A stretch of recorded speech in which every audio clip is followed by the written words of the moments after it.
C'est vendredi, c'est les amis d'Alexis, bienvenue dans ce studio sans éclairage. Non, mais je vous ai dit, c'est n'importe quoi. Si vous suivez un petit peu les derniers avis, vous vous rendez compte que moi je tourne tous les avis en même temps, et du coup, une par une, mes petits éclairages m'ont lâché, m'ont dit « Eh oh, tu nous as pas rechargé pendant 2 mois, on va pas venir t'éclairer la gueule. » Et ils ont bien raison. Et aujourd'hui, on va parler de Divine & Conquer de Leo Reed. Je ne connais pas Leo Reed, mais par contre, Divine & Conquer est un excellent produit, très intelligemment pensé et qui va pouvoir bluffer magicien comme moldu.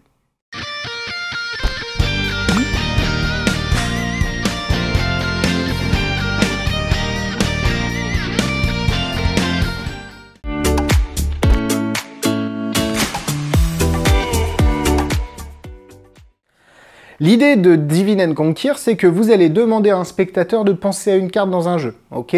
Vous demandez à un deuxième spectateur de penser à une carte différente. Si le premier a pensé à une carte rouge, le deuxième va penser à une carte noire, et inversement. Vous êtes en mesure, après quelques questions, de deviner la carte rouge du spectateur. Premier effet. Avec quelques questions, vous devinez plus ou moins la carte du spectateur numéro 2, la carte noire, mais en fait, vous n'allez pas la révéler. Vous allez lui dire que la carte va disparaître du jeu, vous étalez les cartes, il peut regarder les cartes une par une.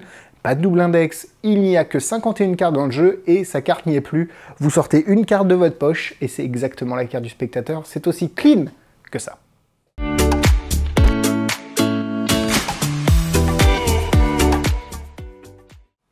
Divine & Conquer est vendu au prix de 44,90 €. C'est disponible chez Magic Dream. Le lien est dans la description. Merci à tous ceux qui cliquent sur le lien avant de passer leur commande. Ça m'aide énormément. Merci, mille merci à vous. Et en plus, ce que vous pouvez faire, c'est accéder à la vidéo explicative en français juste après avoir acheté le produit. Parce que oui, nous avons tourné une petite vidéo explicative pour Divine & Conquer de manière à ce que vous compreniez facilement et aisément en français le fonctionnement du tour.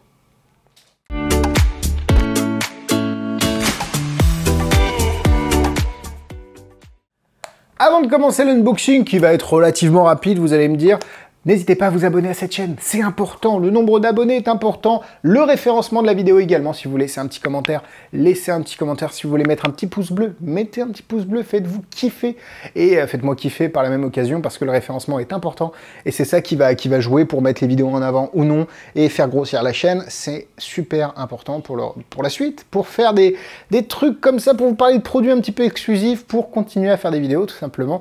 Je vous en remercie. Bon, l'ouverture est assez simple, hein, voilà, vous recevez un jeu de cartes, merci beaucoup, au revoir. Non, je rigole, enfin à peine, est-ce que là, oui, je rigole juste à peine. Vous recevez évidemment un jeu de cartes qui est complètement truqué, qui est imprimé spécialement par la USPCC, donc ceux qui font Bicycle, et ces cartes-là sont imprimées de manière à ce que vous puissiez faire l'effet.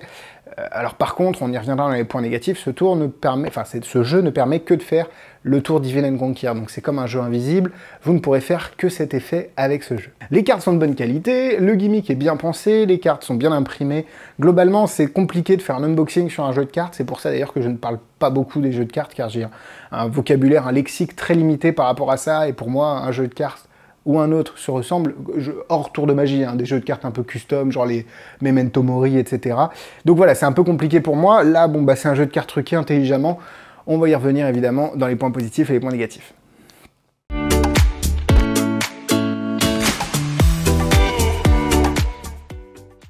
Vous commencez à y être habitué, la démonstration, je ne vais pas pouvoir la faire parce qu'il faut des spectateurs, j'ai pas eu le temps de tourner, mais gardez à l'esprit que c'est vraiment comme ça que ça se passe. Je ne mens pas sur la démonstration.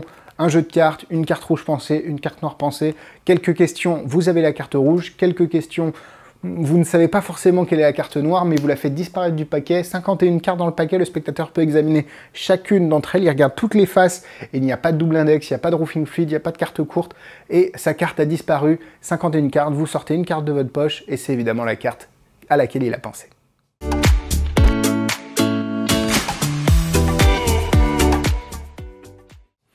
Allez, on part sur les points négatifs. Comme je l'ai dit, un tour, un jeu. Donc, faut savoir que c'est pas forcément un effet que les pros vont s'approprier facilement parce que on a déjà les poches méga chargées. Pour ceux qui sont comme moi un peu inspecteur gadget, à avoir beaucoup de choses, on va pas rajouter un jeu pour cet effet, même si cet effet est incroyable. Après, on peut remplacer. Moi, je sais que je remplacerai malheureusement jamais mon jeu invisible parce que c'est trop fort, quoi. Après, évidemment, si vous aimez l'effet et que vous êtes pro, il est possible que ça rentre dans votre arsenal. Maintenant, pour moi, ce tour s'adresse plutôt soit à des professionnels, mais dans leur mallette, pour que à la fin d'une soirée, un dernier tour, un truc avec un peu plus de monde, vous pouviez faire ça, un peu un tour à histoire, entre guillemets, parce que ça prend un peu plus de temps à mettre en place, soit aux amateurs qui n'ont pas cette restriction au niveau de la place du matériel et qui peuvent tout simplement mettre dans leur mallette un nombre de jeux assez important et derrière sortir un jeu à chaque fois pour faire un effet. Ce n'est pas grave, c'est juste que chacun a ses spécificités, chacun a ses conditions et du coup, voilà pourquoi je pense que ce produit-là, c'est pas forcément pour les workers en termes du cocktail ou du table à table, mais pour les workers plutôt après coup ou pour les amateurs. Le jeu ne peut pas être donné à l'examen. Malheureusement, vous ne pouvez... Enfin, en fait, le jeu peut être donné dans les mains du spectateur, mais vous ne pouvez pas faire examiner. C'est là où le tour est assez intelligent, c'est que vous pouvez laisser le spectateur passer les cartes une par une et se rendre compte évidemment que sa carte a disparu, mais pour autant, le jeu n'est pas examinable à 2000%. Donc, est-ce que le spectateur va vouloir l'examiner sachant qu'il l'a déjà eu dans les mains? Je ne pense pas, mais gardez à l'esprit que le spectateur ne peut pas jouer 30 000 ans avec le jeu de cartes Divine Conquer. Voilà, c'est tout pour les points négatifs, on passe aux points positifs. C'est hyper intelligent dans le sens où ce ne sera pas toujours la même carte rouge et ce ne sera pas toujours la même carte noire.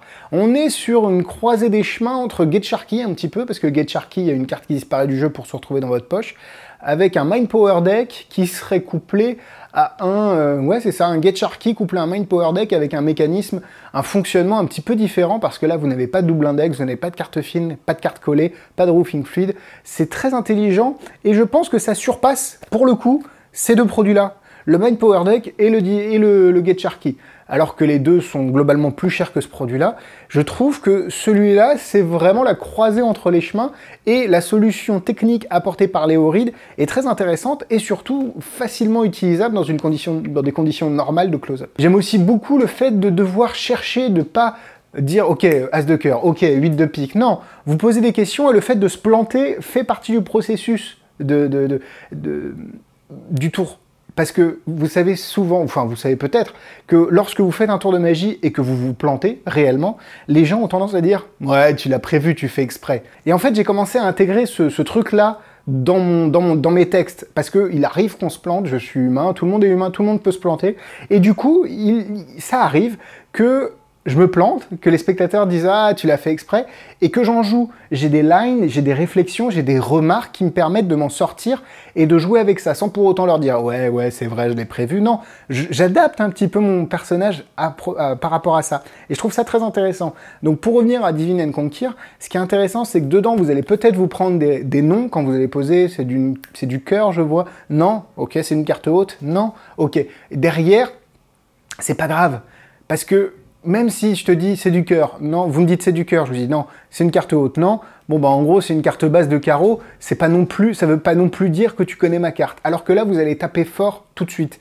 Et là c'est intéressant, parce qu'évidemment si vous posez 14 questions et qu'au bout de 14 noms vous connaissez la carte, c'est pas impressionnant. Au bout de 2 noms déjà ça commence à être un peu plus fort. Et puis surtout sur la deuxième phase, vous retrouvez la carte dans votre poche, et là c'est vraiment impressionnant parce que on est sur un autre niveau. D'abord, vous lisez dans les pensées et ensuite, vous dites, on va aller plus loin. Imagine, t'as jamais vu ta carte. Ta carte n'a jamais existé dans le jeu. Tiens, regarde. Regarde, compte les cartes et vérifie que ta carte n'y est plus, ok? Parce que la seule carte que t'as vue, elle est dans ma poche depuis le départ et j'ai réussi à te l'implanter dans le cerveau. Et là, boum, vous êtes complètement sur un autre effet magique et vous êtes sur quelque chose de beaucoup plus fort. J'aime énormément ce produit. Je pensais pas l'aimer autant, mais il est vraiment ouf. Alors après, je ne vais pas forcément l'avoir sur moi pour faire l'effet, mais je sais que si j'ai besoin de ce type d'effet, je me dirigerai directement sur Divine Conquer.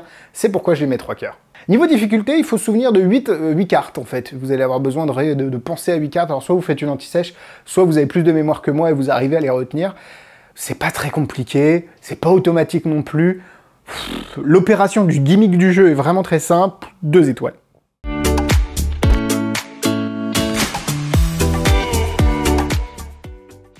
En produits similaires, comme je vous l'ai dit, Get Sharky ou le Mind Power Deck, qui sont des produits très bon au demeurant, mais je trouve que Divine & Conquer a réussi à mélanger les deux de manière intelligente et super efficace. Voilà, la vidéo est terminée, merci à vous de l'avoir regardé. Promis, pour les prochains avis, je vais recharger toutes les lumières de manière à ce qu'on ait un setup un peu plus cohérent. Je m'excuse pour ces conditions. Tu sais, c'est un peu comme il y a la grève des fois au journal et ils sont dans le vieux studio. Bah là, moi, je suis dans un appartement à peine éclairé. Bon, c'est comme ça, c'est la vie. Merci à vous. Le petit commentaire du jour, c'est: les éclairages vont-ils revenir? Oui ou non? La réponse dans les commentaires. Voilà, vous écrivez ça tout en... Oui, vous écrivez la réponse dans les commentaires. Les gens vont bugger. Merci à vous encore une fois de votre patience, de votre gentillesse avec moi.